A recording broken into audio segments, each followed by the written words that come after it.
ભરૂચ જિલ્લાના ઝઘડિયા જીઆઈડીસીમાં આવેલ Nitrex chemical કંપનીમાં અચાનક ભીષણ આગ ભભૂકતા ઉઠતા કામદારોમાં દોડધામ મચી ગઈ હતી.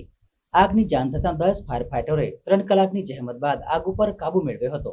ઝઘડિયા જીઆઈડીસીમાં અનેક કંપનીઓના મોટા પ્લાન્ટ આવેલા છે, જેમાં અનેક વખતે આગ લાગવાની ઘટનાઓ બનતી રહે છે.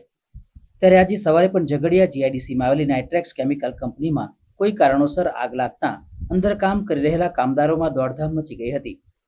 આગનું મેજર કોલ જાહેર થતાં જ ઝઘડિયા જીઆઈડીસીના માર્ગો ફાયર બ્રિગેડના સાયરનોથી ગુંજી ઉઠ્યા હતા. આસપાસના ફાયર બ્રિગેડના લાશ્કરો દોડી આવી પાણીનો મારો ચલાવી આગ ઉપર કાબુ મેળવવાની મશક્કતમાં લાગ્યા હતા. આગ એટલી વિકરાળ હતી કે પ્લાન્ટમાંથી કાળા ડિબાંગ ધુમાડા દૂરથી નજરે પડી રહ્યા હતા. આગના પગલે કામદારો કંપની ગેટ પર દોડી આવ્યા હતા. આગની જાણ થતાં જ ફેક્ટરી ઇન્સ્પેક્ટર, જીપીસીબી અને પોલીસ સહિતના અધિકારી પણ સ્થળ ઉપર દોડી આવ્યા હતા.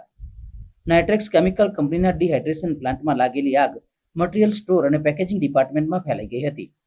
ઇથાઇલ આલ્કોહોલના જથ્થામાં લાગેલી આગે વિકરાળ સ્વરૂપ ધારણ કર્યું હતું. જોકે 10 ફાયર ફાઇટરોએ 3 કલાકની જહેમત બાદ આગ ઉપર કાબુ મેળવ્યો હતો. આગમાં કોઈ જાનહાનિ થઈ નહીં હોય લોકોએ રાહતનો શ્વાસ લીધો છે. ઘટના સ્થળે સેફ્ટી એન્ડ હેલ્થ વિભાગ તેમજ ગુજરાત પ્રદૂષણ નિયંત્રણ બોર્ડે તપાસ શરૂ કરી છે.